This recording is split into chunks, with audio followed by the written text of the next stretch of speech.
नमस्कार। आज हम एक ऐसे राज्य की बात करने वाले हैं जो भारत के नक्शे पर भले ही छोटा सा दिखाई देता हो, लेकिन जिसका योगदान, जिसका कद हिमालय जितना ही विशाल है।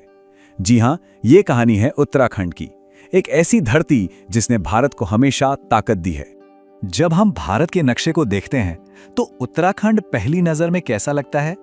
पहाड़, खूबसूरत नदियां और एक शांत सा प्रदेश। लेकिन रुकिए, ये तस्वीर ना पूरी नहीं है। इसकी असली पहचान तो इसके योगदान में छिपी है। देखिए, इसे देवभूमि तो कहते ही हैं, पर इसे वीरों की भूमि भी कहा जाता है। और ऐसा क्यों? क्योंकि इसने हर दौर में भारत को शक्ति दी है।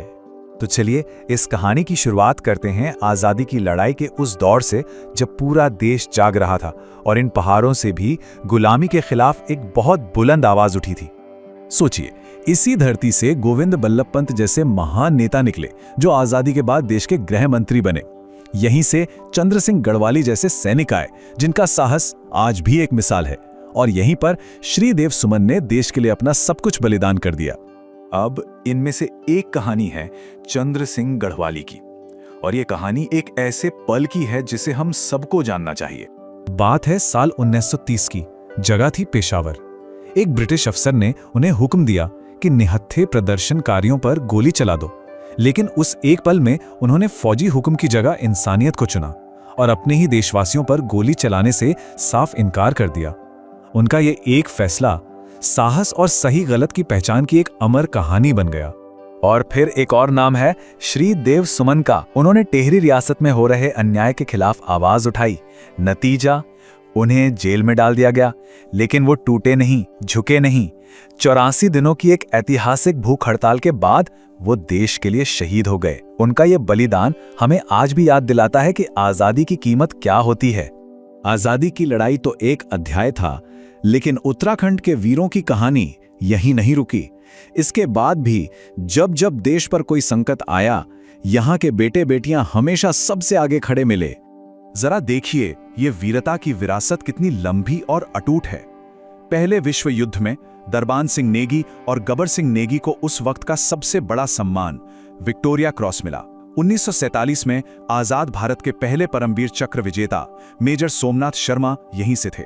1962 की लड़ाई में मेजर शैतान सिंह का शौर्य तो इतिहास में दर्ज है। और आज के दौर में जनरल बिपिन रावत देश के पहले चीफ ऑफ डिफेंस स्टाफ बने।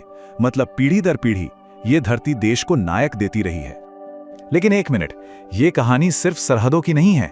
उत्तराखंड के लोग सिर्फ देश की सीमाओं के रक्षक नहीं हैं, वो इस धरती की आत्मा यानी हमारी प्रकृति के भी रक्षक हैं। आप देखिए, ये लोग दो मोर्चों पर देश की रक्षा कर रहे हैं। एक तरफ अजीत डोभाल जैसे रणनीतिकार हैं जो देश की सुरक्षा को मजबूत करते हैं, तो दूसरी तरफ गौरा देवी और सुंदरलाल बहुगुणा जैसे लोग हैं जिन्होंने पेड़ों से चिपककर पूरी दुनिया को पर्यावरण बचाने का रास्ता दिखाया। एक सरहद का रक्षक है तो दूसरा प्रकृति का। तो हमने बात की सरहद की, जंगलों की, लेकिन ये कहानी यहीं खत्म नहीं होती। आधुनिक भारत को बनाने में, फिर चाहे वो राजनीति हो, खेल हो या फिर विज्ञान, उत्तराखंड हमेशा आगे रहा है। राजनीति की बात करें तो हर दौर में यहां से ऐसे चेहरे सामने आए जिन्होंने देश को दिशा दी। एक तरफ नारायण दत्त तिवारी थे जिन्होंने विकास और प्रशासन में बड़ा काम किया, तो दूसरी तरफ थे इंद्रमणि बडोनी, जिन्हें उत्तराखंड का गांधी भी कहा जाता है। उन्होंने एक नए राज्य के सपने को सच करने के लिए शांति से लड़ाई लड़ी। चलिए अब राजनीति से जरा मैदान की तरफ चलते हैं, क्योंकि जब बात खेल की होती है तो यहाँ के चैंपियंस ने भी भारत का नाम पूरी दुनिया में रोशन किया है। जब हम खेल की बात करते हैं तो दो नाम तुरंत जहन में आते हैं। एक है वंदना कटारिया, जिन्होंने भारतीय महिला हॉकी टीम को एक नई पहचान दी, और दूसरे हैं ऋषभ पंत, जिनका तूफानी अंदाज क्रिकेट की दुनिया में छाया हुआ है। इन दोनों की कामयाबी आज पहाड़ों के लाखों युवाओं के लिए एक बहुत बड़ी प्रेरणा है। अच्छा, खेल तो हो गया, पर यह योगदान सिर्फ मैदानों तक नहीं रुका है। ज्ञान और कला के क्षेत्र में भी उत्तराखंड का योगदान बहुत गहरा है। ये वो धरती है जहां ज्ञान और कला की जड़ें भी बहुत गहरी हैं। IIT रुड़की जैसे संस्थान देश को बेहतरीन इंजीनियर देते हैं। देहरादून का फॉरेस्ट रिसर्च इंस्टीट्यूट यानी FRI पर्यावरण विज्ञान का एक बहुत बड़ा केंद्र है। साहित्य की दुनिया में रस्किन बॉन्ड की कहानियों ने न जाने कितनी पीढ़ियों का दिल जीता है, और प्रसून जोशी जैसे कलाकार अपने शब्दों से देश की संस्कृति को और भी अमीर बना रहे हैं। तो जब हम इन सारी कहानियों को, इन सारे किरदारों को, इन योगदानों को एक साथ जोड़कर देखते हैं, तब जाकर उत्तराखंड की असली पहचान हमारे सामने आती है। तो अब सवाल ये उठता है कि आखिर उत्तराखंड ने भारत को दिया क्या है? क्या सिर्फ पहाड़, नदियां और तीर्थ स्थल? नहीं, बिल्कुल नहीं।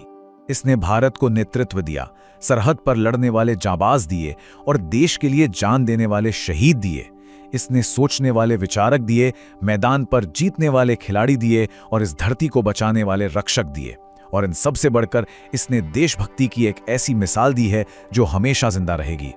इसीलिए जब भी भारत के बनने की, भारत के बढ़ने की कहानी लिखी जाएगी, उत्तराखंड का नाम हमेशा बहुत सम्मान से लिया जाएगा, क्योंकि ये सिर्फ एक राज्य नहीं है, ये भारत की असली ताकत है।